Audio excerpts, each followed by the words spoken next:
আজকে আমরা নামাজের অত্যন্ত গুরুত্বপূর্ণ একটি দোয়া নিয়ে আলোচনা করব।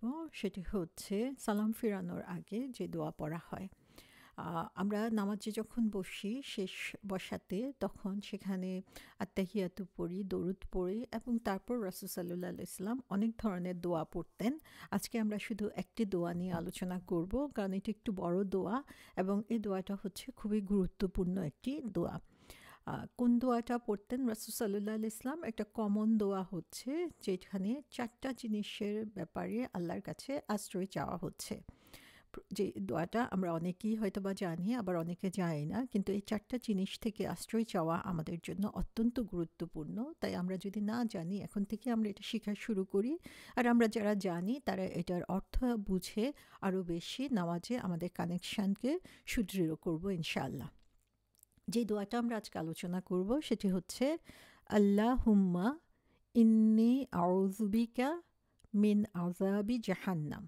তাহলে এখানে ফার্স্ট যে জিনিসটা বলা হচ্ছে, আল্লাহুম্মা, হে আল্লাহ, ইন্নী আউযু বিকা মিন আযাবি জাহান্নাম, আমি তোমার কাছ থেকে আশ্রয় চাচ্ছি কি জন্য?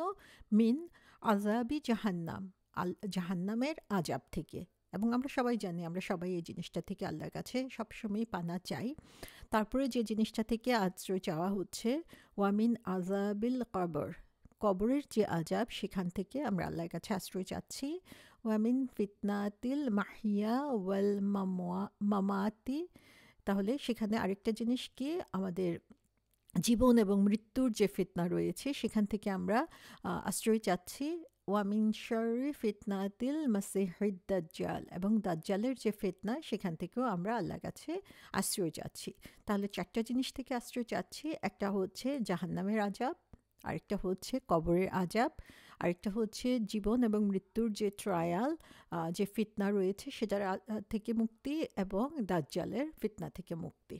তাহলে প্রথম যে জিনিসটা আমরা দেখতে পাচ্ছি, সে প্রথম জিনিসটা হচ্ছে আল্লাহুম্মা ইন্নী আউযু বিকা মিন আযাবি জাহান্নাম। তাহলে আমি প্রথম যেটা, জাহান্নামের আযাব থেকে আমরা আশ্রয় চাচ্ছি। জাহান্নামের আযাব কী ধরনের? জাহান্নামের আযাব আসলে আমরা সবাই মোটামুটি জানি, এটা হচ্ছে একটা শারীরিক আযাব, আরেকটা হচ্ছে আত্মিক আযাব। যে শারীরিক আযাবটা কেমন, জাহান্নামের মধ্যে আগুনের মধ্যে আমাদেরকে নিক্ষেপ করা হবে, সেটা আমরা জানি। আল্লাহ আমাদের সবাইকে রক্ষা করুন। সে আগুন কি করবে? আমাদের চামড়াকে পুড়ে দিবে, সে চামড়ার রং চেঞ্জ হয়ে কালো হয়ে যাবে, এবং সেই আগুন শুধুমাত্র যে আমাদের চামড়াকে পুড়বে তাই না, আমাদের ভিতর পর্যন্ত পুড়িয়ে দিবে। এবং যখন পুরো শরীর পুড়ে যাবে তখন কি হবে? সেখানে আবার নতুন করে শরীরটা তৈরি হবে। অর্থাৎ এই যে কষ্ট, আগুনে পুড়ার কষ্ট, এটা কন্টিনিউয়াস একটা প্রসেস, সেটা চলতেই থাকবে। এবং সেখানে কোনো ধরনের ঠান্ডা থাকবে না, কোনো ছায়া থাকবে না। এবং সেই জাহান্নামকে পাহারা দেওয়ার জন্য ১৯ জন ফেরেশতা আছেন, যারা হচ্ছে খুবই রুক্ষ, শক্তিশালী, এবং তাদেরকে নির্দেশই দেওয়া হয়েছে জাহান্নামীদেরকে টর্চার করার জন্য। জাহান্নামে যে খাবার দেওয়া হবে, যে অনন্তকাল থাকতে হবে সেখানে, মানুষ ক্ষুধার্ত হবে, খাবারের যন্ত্রণায় সে চিৎকার করবে, কিন্তু তাকে যে খাবার দেওয়া হবে সে খাবার মুখে দেওয়ার মতো থাকবে না, এবং মুখে যখন দিবে সেটা তার ভিতরে সমস্ত কিছুকে গলে ফেলবে, এবং উত্তপ্ত গরম পুজ তাদেরকে খেতে দেওয়া হবে। এবং তাদেরকে যে পোশাক পরতে দেওয়া হবে সেটাও হচ্ছে আগুনের পোশাক। অর্থাৎ যারা জাহান্নামী, বলা হয়েছে যে সবচেয়ে কম জাহান্নামী, কম শাস্তি যে পাবে জাহান্নামে, তার শাস্তিটা হচ্ছে তার পায়ে গরম লোহার অঙ্গার লাগিয়ে দেওয়া হবে, এবং সেটা এত উত্তপ্ত হবে যে সেটা দিয়ে মাথার মগজ টকবক করে ফুটতে থাকবে। আল্লাহ সুবহানাহু ওয়া তাআলা আমাদেরকে হেফাজত করুন। তো এরকম শারীরিক কষ্টের মধ্যে থাকতে হবে, যেটা আমরা একটু চোখ বন্ধ করে চিন্তা করার চেষ্টা করি, যেটা আমাদের কল্পনাতেও আমরা আনতে পারবো না। তার চেয়েও অনেক অনেক বেশি কষ্টের সম্মুখীন আমাদেরকে হতে হবে জাহান্নামে। এবং সেই জাহান্নামে যাওয়া এবং সেখানে যে টর্চার, সেটা আমাদের আত্মিক যে পানিশমেন্ট, সেটাও আমরা সেখানে দেখতে পাবো। এবং জাহান্নামের ব্যাপারে আমরা সবাই জানি যে এটা কত কঠিন একটা জায়গা, কত জঘন্য একটা জায়গা। আমরা সবাই আল্লাহর কাছ থেকে সে জাহান্নামের হাত থেকে বাঁচার জন্য আল্লাহর কাছ থেকে সার্বক্ষণিক দোয়া করব। এবং আল্লাহ সুবহানাহু ওয়া তাআলা আমাদেরকে সেই দোয়া শিখিয়ে দিয়েছেন। সূরা ইমরানে আল্লাহ আমাদেরকে একটা শিখিয়েছেন। সেখানে আল্লাহ বলছেন, রব্বানা ইন্নানা আমান্না ফাগফির লানা যুনুবানা ওয়াকিনা আযাবান্নার। হে আমাদের পালনকর্তা, আমরা ঈমান এনেছি, কাজেই আমাদের গুনাহ ক্ষমা করে দাও আর আমাদেরকে দোজখের আযাব থেকে রক্ষা করো। তো আল্লাহ সুবহানাহু ওয়া তাআলা আমাদেরকে দোয়া শিখিয়ে দিয়েছেন, কারণ আল্লাহ চান যে আমরা সে জাহান্নাম থেকে নিজেকে বাঁচানোর জন্য চেষ্টা করি। সূরা ফুরকানে বলা হয়েছে, রব্বানা সরিফ আন্না আযাবা জাহান্নাম ইন্না আযাবাহা কানা গরামা, যে হে আমাদের পালনকর্তা, আমাদের কাছ থেকে জাহান্নামের শাস্তিকে দূরে সরিয়ে দাও, নিশ্চয়ই এর শাস্তি নিশ্চিত বিনাশ। তারপরে আমরা দেখি আল্লাহ সুবহানাহু ওয়া তাআলা আমাদেরকে, রাসূল সাল্লাল্লাহু আলাইহি ওয়াসাল্লাম যে দোয়াটা আমাদেরকে শিখিয়েছেন তার সেকেন্ড পার্ট হচ্ছে ওয়ামিন আযাবিল কবর, যে কবরের হাত থেকে বাঁচার জন্য। বুখারী শরীফে আরেকটা হাদিস রয়েছে যেখানে রাসূল সাল্লাল্লাহু আলাইহি ওয়াসাল্লাম আমাদেরকে এই কিছু জিনিস থেকে বাঁচার জন্য দোয়া শিখিয়ে দিয়েছেন, এবং সেখানে আমরা দেখি আল্লাহ রাসূল সাল্লাল্লাহু আলাইহি ওয়াসাল্লাম আমাদেরকে শিখিয়ে দিয়েছেন যে আমরা যেন সেখানে দোয়া করি কবরের আযাব থেকে। সেখানে আমরা আরও কিছু জিনিসের থেকে আমরা আল্লাহর কাছে আশ্রয় চাচ্ছি। একটা হচ্ছে কৃপণতা থেকে আমরা আশ্রয় চাচ্ছি, ভীরুতা থেকে আমরা আশ্রয় চাচ্ছি, বৃদ্ধ বয়সে কষ্ট দুর্বল হয়ে যাওয়া থেকে আমরা আশ্রয় চাচ্ছি, দুনিয়ার ফিতনা থেকে, এবং আমরা আশ্রয় চাচ্ছি কবরের আযাব থেকে। এবং রাসূল সাল্লাল্লাহু আলাইহি ওয়াসাল্লামের বিভিন্ন বর্ণনায় আমরা দেখি সেই কবরের আযাবের কথা বলা হয়েছে। আয়েশা রাদিয়াল্লাহু আনহা থেকে বর্ণিত আছে যে একবার একজন ইহুদি মহিলা তার কাছে আসলো এবং তার কাছে কবরের আযাবের কথা বর্ণনা করতে লাগলো, এবং সে বলতে লাগলো যে আল্লাহ তোমাকে সেই কবরের আযাব থেকে রক্ষা করুক। আয়েশা রাদিয়াল্লাহু আনহা তখন রাসূল সাল্লাল্লাহু আলাইহি ওয়াসাল্লামকে জিজ্ঞাসা করলেন কবরের আযাব সম্পর্কে, এবং রাসূল সাল্লাল্লাহু আলাইহি ওয়াসাল্লাম বললেন যে হ্যাঁ, কবরের যে আযাব সেটা সত্যি। এবং আয়েশা রাদিয়াল্লাহু আনহা তখন বললেন যে এরপর থেকে আমি কখনো রাসূল সাল্লাল্লাহু আলাইহি ওয়াসাল্লামকে দেখি নাই যে তিনি আল্লাহর কাছ থেকে কবরের আযাবের জন্য প্রত্যেক নামাজের পরই তিনি আল্লাহর কাছে এই কবরের আযাব থেকে মাফ চেয়ে দোয়া করতেন। তাহলে এই দোয়াটা তখন রাসূল সাল্লাল্লাহু আলাইহি ওয়াসাল্লাম শিখিয়ে দেন। আমরা জানি যে মানুষের যখন মৃত্যু হবে, মৃত্যুর পর থেকেই কিন্তু তার পরবর্তী জীবনটা শুরু হয়ে যাচ্ছে, এবং পরবর্তী জীবনের ফার্স্ট স্টেজ যেটা সেটা হচ্ছে কবর। এবং রাসূল সাল্লাল্লাহু আলাইহি ওয়াসাল্লাম বলেছেন যে কেউ যদি এই ফার্স্ট স্টেজে নিজেকে রক্ষা করতে পারে, তারপরের যে জিনিসগুলো আসবে সেটা তার জন্য ইজি হয়ে যাবে, কিন্তু সে যদি ফার্স্ট স্টেজে রক্ষা না পায় তাহলে পরেরগুলো তার জন্য আরও বেশি ভয়ঙ্কর হবে। তো আমরা সবাই আল্লাহর কাছে এই কবরের আযাব থেকে মাফ চাইব। এবং আল্লাহ সুবহানাহু ওয়া তাআলা আমাদেরকে শিখিয়ে দিয়েছেন সূরা বাকারাতে, রব্বানা আতিনা ফিদ দুনিয়া হাসানাতাও ওয়া ফিল আখিরাতি হাসানাতাও ওয়া কিনা আযাবান্নার, যে হে আল্লাহ আমাদেরকে এই দুনিয়াতে যা কিছু ভালো তা দাও, আখিরাতে যা কিছু ভালো তা দাও, এবং জাহান্নামের আযাব থেকে তুমি আমাদেরকে রক্ষা করো। তাহলে আমরা সব সময় এই দোয়াগুলো পড়ব যেন আল্লাহ আমাদেরকে এই কষ্ট থেকে রক্ষা করেন। তারপরে বলা হয়েছে ওয়ামিন ফিতনাতিল মাহিয়া ওয়াল মামাত, যে আমরা আশ্রয় চাচ্ছি জীবিত থাকার, জীবন এবং মৃত্যুর যে ফিতনা সেটা থেকে। জীবন এবং মৃত্যুর ফিতনা বলতে আসলে কি বোঝানো হয়েছে? জীবনের যে ফিতনা, আমাদের লাইফের যে ফিতনা, সেটার ব্যাপারে বলা হচ্ছে যে দুইটা জিনিস, একটা হচ্ছে সন্দেহ আর একটা হচ্ছে আকাঙ্ক্ষা। এই দুইটা জিনিস হচ্ছে আমাদের জীবনের জন্য যে ফিতনা।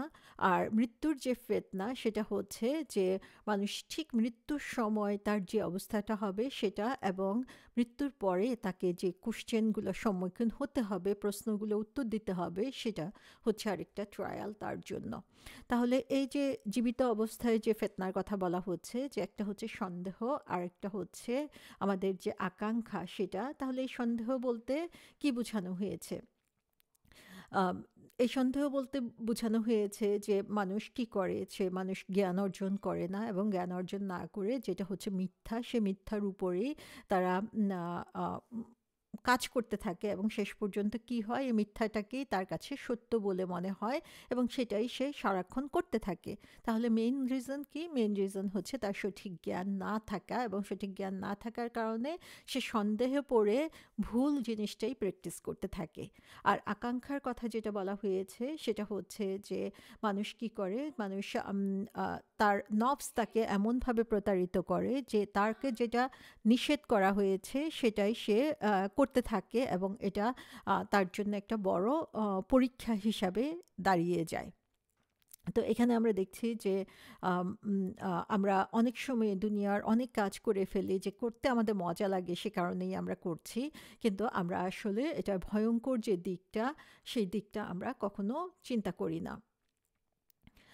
আবার আমরা মৃত্যুর যে কথা বলা হয়েছে, মৃত্যুর কথা, যে এখানে মৃত্যুর সময়ে যে কোশ্চেনগুলো করা হবে, সেটা যে মৃত্যুর পরপরই যে আমরা জানি যে 3টা কোশ্চেন আমাদেরকে অবশ্যই জিজ্ঞাসা করা হবে। সেটা হচ্ছে যে তোমার রবকে, তোমার নবীকে এবং তোমার দিন কি ছিল। তো আমরা অনেক সময় মনে করতে পারি যে এগুলো তো সহজ 3টা প্রশ্ন, কেন আমি পারবো না? কিন্তু আসলে সেই প্রশ্নগুলোর উত্তর আমি তখনই দিতে পারবো সঠিকভাবে যখন আমি আমার লাইফকে সেভাবে লিড করব। আরেকটা হচ্ছে যে মৃত্যুর সময় মানুষের যে কি অবস্থা হবে সেটা আসলে কেউই বলতে পারে না, এবং সেই তার ইমান এবং আমল অনুযায়ী সেটা নির্ধারিত হবে, এবং সেই সময় এটা আমরা কোনোভাবেই নিজেরা কন্ট্রোল করতে পারবো না। এবং একজন মানুষের মৃত্যুর সময়ের যে কষ্ট, সেটা আল্লাহ অনেক লাঘব করে দিতে পারেন তার ইমানের যে সতেজতা বা মজবুত ইমানের কারণে। তো আল্লাহ সুবহানাহু ওয়া তাআলার কাছে আমরা আরেকটা দোয়া করি নামাজের মধ্যে, সেটা হচ্ছে আমাদের জীবন এবং মৃত্যুর যে ফিতনা সেটা থেকে বাঁচার জন্য। যেমন কোরআনে আল্লাহ বলেছেন যে এই দুনিয়ার জীবনটা হচ্ছে আমাদের জন্য একটা খেয়াল তামাশার ব্যাপার মাত্র, এটা হচ্ছে আমাদেরকে মূল টার্গেট থেকে আসলে ডাইভার্ট করে নেয়, মূল টার্গেট থেকে সরিয়ে নেয়। আমাদের মূল টার্গেট হচ্ছে হেয়ার আফটার, আখিরাতের জীবন, এবং সেটার উপরই আমাদের বেশি করে ফোকাস করা উচিত। এবং এখানে সেজন্য পরবর্তী যে দোয়াটা আমরা দেখতে পাচ্ছি সেটা হচ্ছে ওয়ামিন শাররি ফিতনাতিল মাসিহিদ দাজ্জাল, যে আমরা দাজ্জালের যে ফিতনা সেটা থেকে আমরা নিজেকে আল্লাহর কাছে আশ্রয় চাচ্ছি। রাসূল সাল্লাল্লাহু আলাইহি ওয়াসাল্লাম বলেছেন যে আদম সন্তানের জন্ম থেকে কিয়ামত পর্যন্ত দাজ্জালের ফিতনার চেয়ে বড় কোনো ফিতনা আর কিছুই হতে পারে না। তো সুবহানাল্লাহ, আজকের দিনে আমরা অনেক ফিতনার মধ্যে নিজেদেরকে ডুবে থাকি এবং সেগুলো থেকে আমরা নিজেদেরকে দূরে সরিয়ে রাখতে পারি না।